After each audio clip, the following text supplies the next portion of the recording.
text is taken from Luke chapter 12. It's a fairly lengthy passage. You may want to turn in your Bibles and follow along just to kind of see the broader context.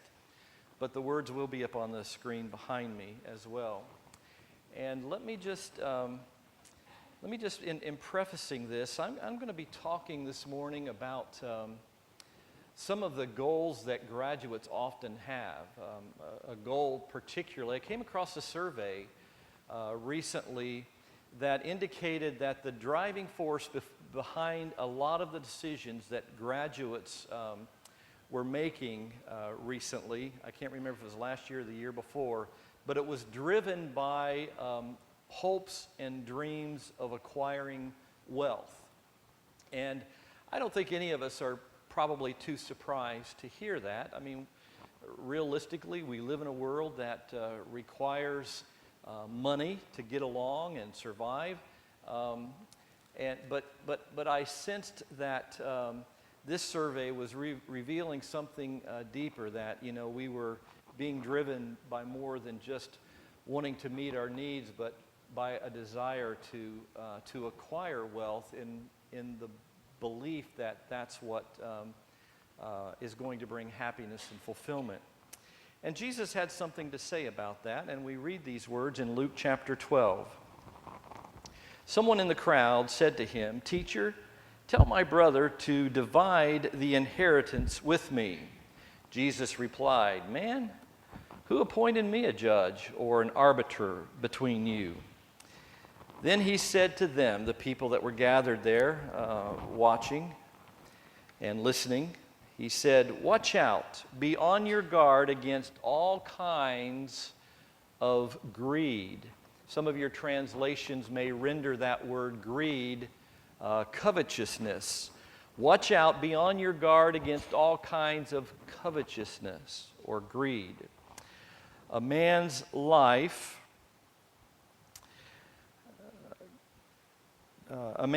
does not consist in the abundance of his possessions. And then he told them, the audience, this parable. The ground of a certain rich man produced a good crop. He thought to himself, "What shall I do? I have no place to store my crops."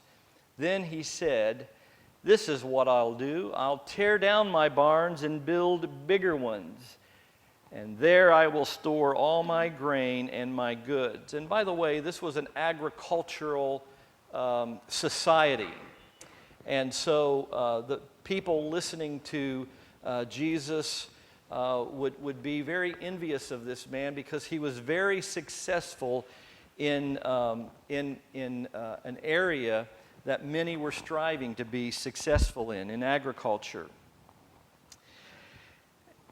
So he said, "I will store all my grain and my goods, and I will say to myself, you have plenty of good things laid up for you, laid up for many years. Take life easy, eat, drink, and be merry." But God said to him, "You fool, this very night your life will be demanded from you. Then who will get what you have prepared for yourself? This is how it will be with anyone who stores up things for himself, but is not rich toward God." I want to call to your attention particularly verse 15, which says, "Beware of covetousness. Beware of greed. Beware of that goal of acquiring wealth and lots of money." And it might be helpful here to affirm and identify or define what are we talking about here when we're talking about covetousness or greed. Well, someone has defined it this way. Greed is simply craving more of what you already have enough of. I like that. I think that's pretty accurate. Covetousness is simply craving more of what you have enough of already. And Jesus, in this parable, in this story, and with this encounter with this man who was concerned about money, says that's not where life is. That's not what life is all about. Life does not consist of the things that you possess. Yet, in contrast to what Jesus is saying there, the message that these young people are being bombarded with in 1,000 different ways, from 1,000 different angles, with 1,000 different voices, is communicating to them, and of course we've all heard it and are affected by it as well, that life is all about things. Life is all about things. The person who dies with the most toys wins. Have you ever seen that bumper sticker? And so there are many people out there who believe that life is all about things. That's the message, for instance, that the sponsor of your favorite TV program is communicating to you. That message is sung to you in very catchy little jingles, and you hear it on the radio. It's a message that's being blared to you in four-color ads in magazines, that life is all about things and about acquiring wealth and possessions.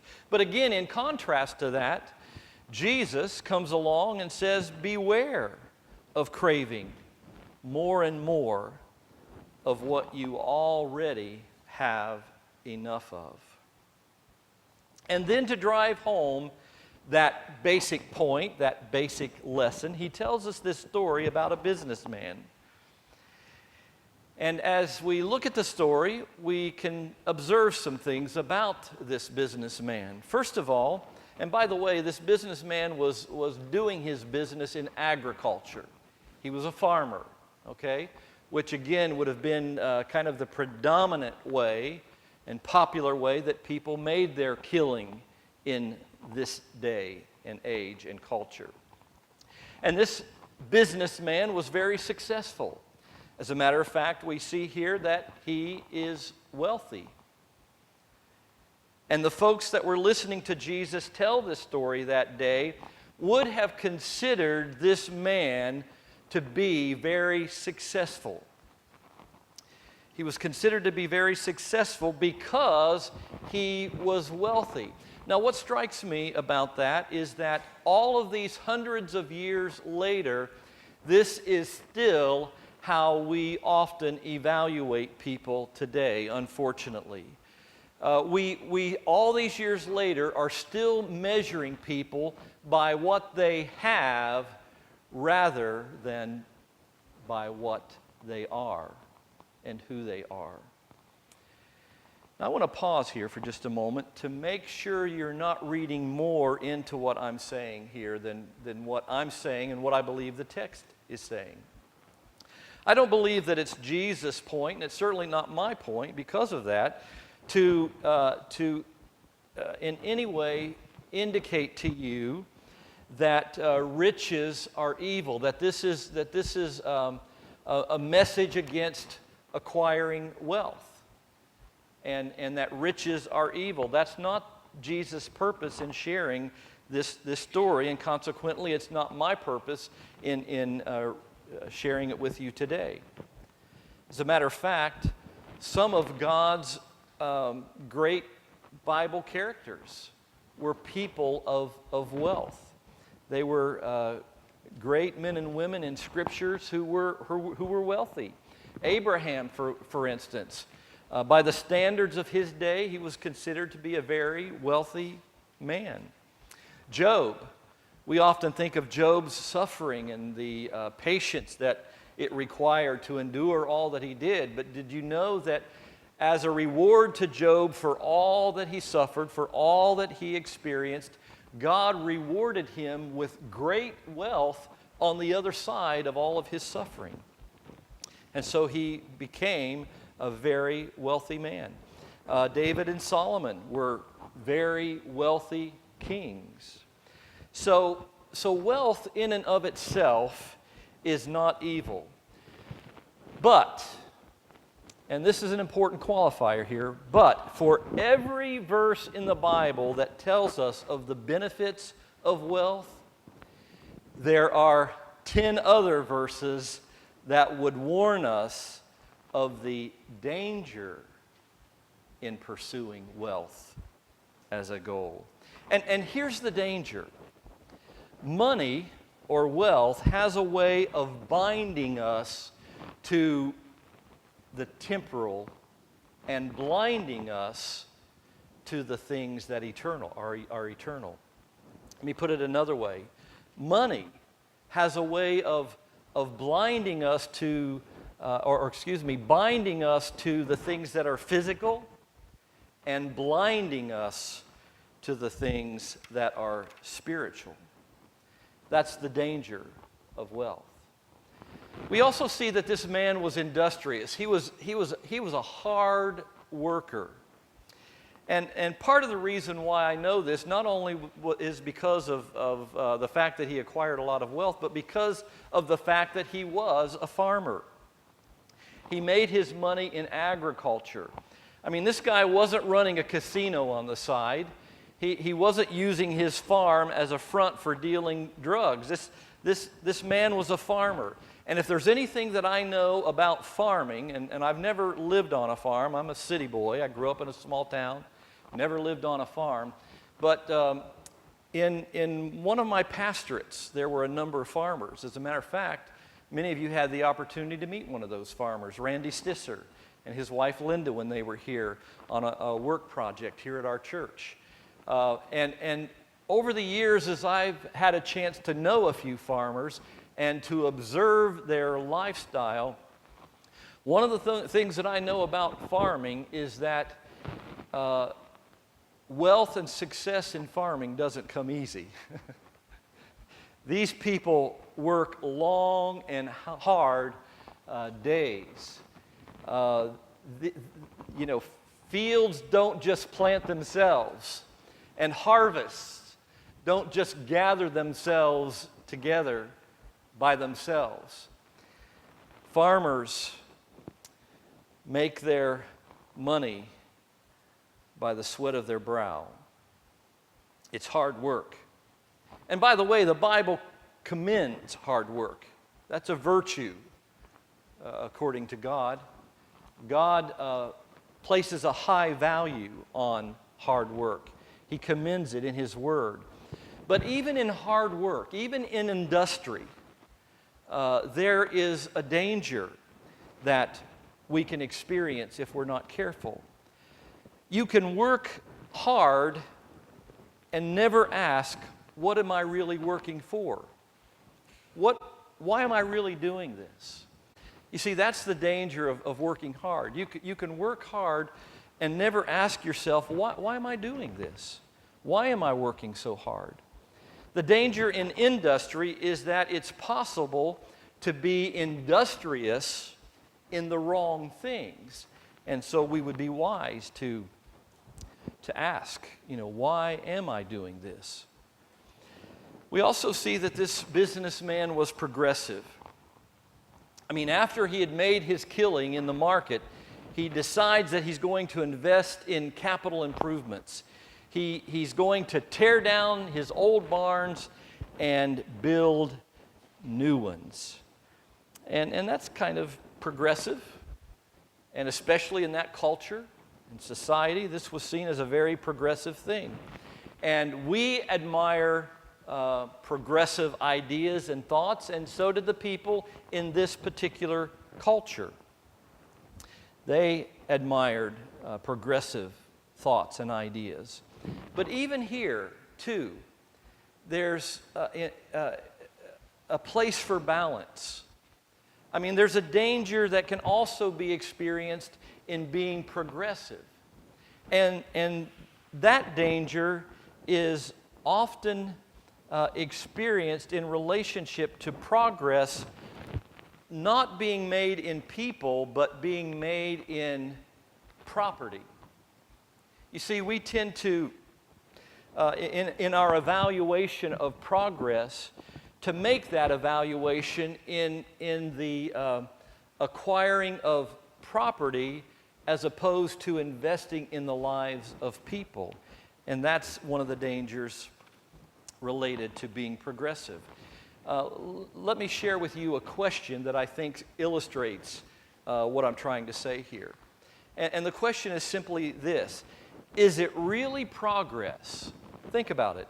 Is it really progress to move rapidly down a road if it's the wrong road?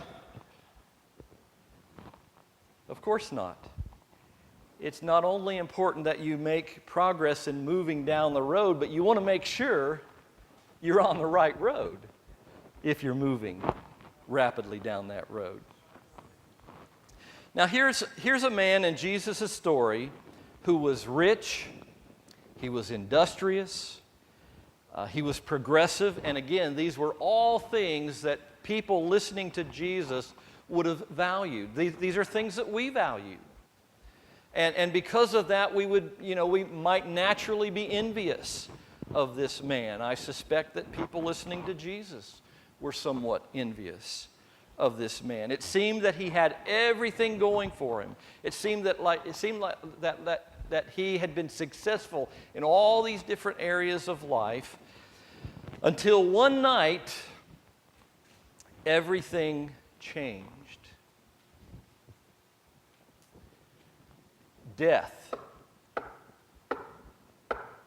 came knocking on his door. Jasmine and Kalani, here was a man who had prepared for all the possibilities of life, but had not prepared for the one certainty of life, and that is death. This man had not read the 1 Month to Live book that we've been reading the past month in our church. The First Baptist Church of Jerusalem had not entered into a campaign about how to live a no-regrets life. And so this guy wasn't ready. He wasn't prepared for the possibility that death might come knocking on his door. He was not prepared to leave boldly. As a matter of fact, he was not prepared to leave, period. And a few days later, his family and friends gathered at the cemetery around his grave. And I suspect because he was very wealthy, it was an elaborate coffin, an elaborate gravestone, a large gravestone. And on that stone, there were some words that were written, some verses of poetry perhaps, some words from the Bible, some kind of statement about how noble he was and how successful and visionary he was. But that night, after the crowds had gone, an angel of God came walking into that cemetery, and over all the words that had been placed on that grave marker, that angel of God wrote these 4 letters: F-O-O-L. Jesus calls him a fool because if you believe that God exists, but you live as though He does not, then you are very foolish. And that's essentially what this man had done. He believed that God exists, and yet he had lived his whole life up to that point as though God did not exist. And so I believe that what Jesus is saying to all of us, but perhaps particularly to you at this stage in your life, is this, Jasmine and Kalani: when you are measuring what you will, the value and the worth of what you will give your life to, what your goals will be and what you will spend your waking hours pursuing, don't do that. Don't measure that in the flesh of your youth. Don't measure that in the anticipation of your 20s or maybe even your 30s. Go to the cemetery, stand by a grave, and ask yourself, is it worth your life? Is it worth spending your whole life to get what it is you're after? Is it worth your life to amass things that one day you'll have to leave behind? And Jesus is saying this is how it will be with anyone who stores up things for himself and is not rich toward God. That's an important phrase here, I think. What does it mean to be rich toward God?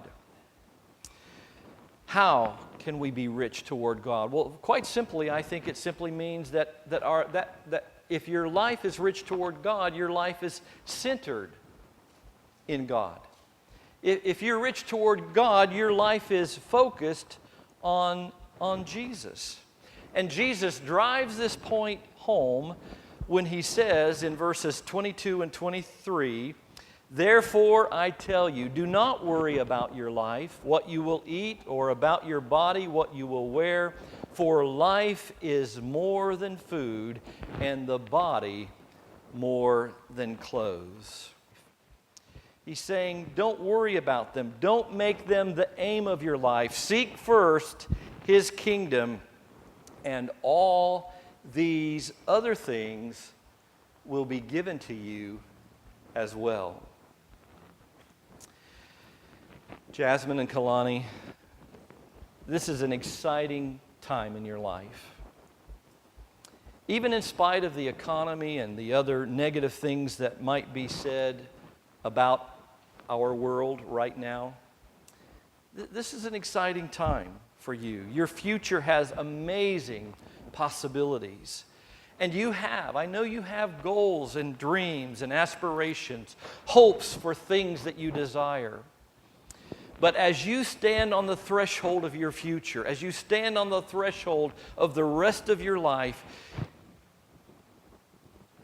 I want you to understand that there is something even worse than not achieving your goals. There's something even worse than not getting what you desire, and that is this. That something worse than not getting your desire is getting what you desire only to find out that it's not what you really wanted after all.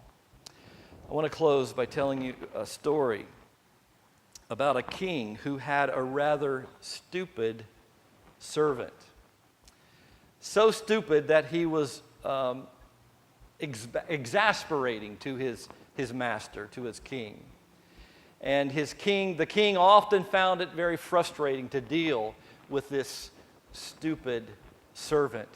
And so one day in his exasperation, he gave him a staff and told him to go on his way, to go on and live his life. But if he ever finds anyone who is any more stupid than he is, give him the staff.